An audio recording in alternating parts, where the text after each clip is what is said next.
আমি বাসার আশেপাশে সবকিছু ঘুরে ঘুরে দেখছি। হঠাৎ একটা মেয়ে এসে বলল, ভাইয়া আপনি কি ম্যামকে কফি দেন? আমি মাথা ঝাঁকি দিয়ে বললাম, তুমি কে? তোমাকে তো চিনলাম না। মেয়েটা এবার আমার দিকে তাকিয়ে বলল, আমি এখানকার রান্না বান্না করি, তবে আপনি কিন্তু। এই মুহূর্তে সুমন এসে বলল, আরে রনি ভাই আপনি, চলেন সামনে যাই। মেয়েটা সুমনকে দেখে মুখটা কেমন করে চলে গেল। আমি সুমনের সাথে হাঁটতে হাঁটতে সামনে যেতে লাগলাম। হঠাৎ সুমন আমাকে প্রশ্ন করলো, আপনি যে বেঁচে আসবেন আমি কখনো এটা আশা করি নাই। রাতভর আমি আপনার জন্য অনেক চিন্তা করেছি, যেন আপনি বেঁচে থাকেন। যাক, অবশেষে আপনি বেঁচে গেলেন, এজন্য আমি খুব খুশি হয়েছি। আমি জায়গায় দাঁড়িয়ে সুমনকে প্রশ্ন করলাম, যখন ছাদের রুমে দরজা খুললাম তখন সবকিছু যেন কেমন হয়ে গেল। মনে হলো যেন কেউ আমার আশেপাশে আছে। আবার তুমি বলছো আমি বেঁচে আছি। আমাকে দেখে সবাই কেমন জানি আর চোখে তাকিয়ে আছে। বিষয়টা কি বলো তো? সুমন এবার হাসি দিয়ে বলল, আমি আপনাকে সবকিছুই বলতাম, কিন্তু সেই সময় এখনো আসে নাই। বলবো কোনো একদিন, যদি আপনি সেই পর্যন্ত বেঁচে থাকেন। আচ্ছা, এখন এসব বাদ দেন। এখন বলেন কি জন্য এখানে আসতে গেলেন? আমি বললাম, কেন, আমাকে টাকা দেওয়া হবে বেশি, তাছাড়া এটা বিশ্ব সুন্দরীর বাড়ি, এখানে থাকা তো আমার ভাগ্যের ব্যাপার।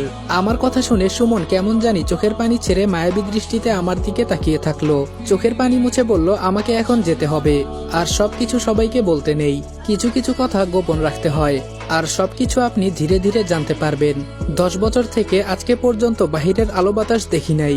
সুমন আমাকে ক্যামেরায় ইশারা করে দেখিয়ে বলল, সবকিছু বলতে চাইলেও একটা বাধা আছে। আসি, ভালো থাকবেন, আমাদের তো দেখা হবেই সব সময়। এই বলে ছেলেটা চলে গেল। আমি দাঁড়িয়ে দাঁড়িয়ে চিন্তা করছি, সুমন কেমন যেন রহস্যময় কথাবার্তা বলছে। আবার বলছে ও নাকি 10 বছর ধরে বাহিরের আলো বাতাস দেখতে পারে না। আসলে এই বাসায় কি আছে, আর কেন সবাই এমন অদ্ভুত আচরণ করে আমাকে দেখে?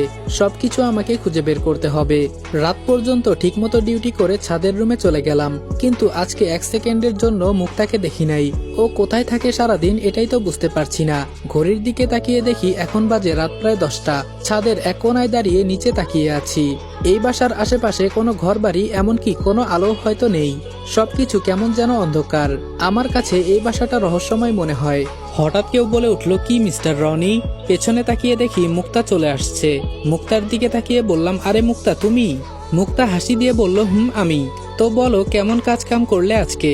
আমি বললাম, এই তো ভালোই, কিন্তু আজকে সারাদিন তোমাকে যে দেখি নাই।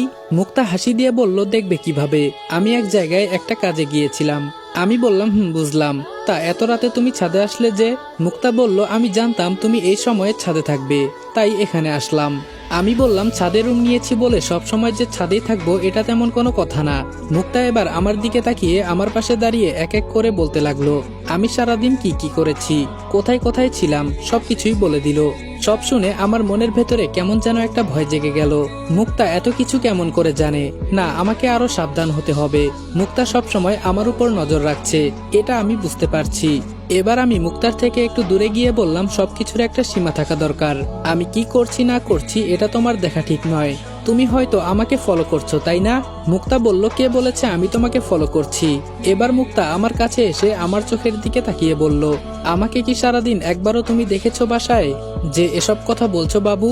এবার আমি মুক্তার থেকে দূরে গিয়ে বললাম, আপনি মানুষটাই ভালো না মিয়া।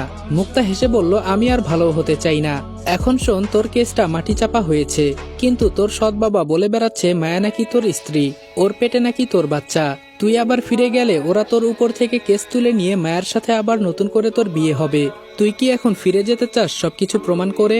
আমি শান্ত হয়ে মাথা নিচু করে বললাম, দেখি কি করা যায়। তবে মুক্তা, আমি তোমার কাছে কিছুই চাইবো না। আমার আম্মুকে যে ওরা মেরে ফেলেছে এর একটা প্রমাণ আমার কাছে কি এনে দিতে পারবে? আর কিছুই লাগবে না আমার, ওদের আমি ছাড়বো না। মুক্তা আমার থেকে কিছুটা দূরে গিয়ে বলল, আমি একটা শর্ত দিব, যদি রাজি থাকো তাহলে দেখতে পারি। আমিও সুন্দর মনে বলে দিলাম, ঠিক আছে বলো। কিন্তু মুক্তা হঠাৎ করে আমাকে ছাদে থেকে ধাক্কা দিয়ে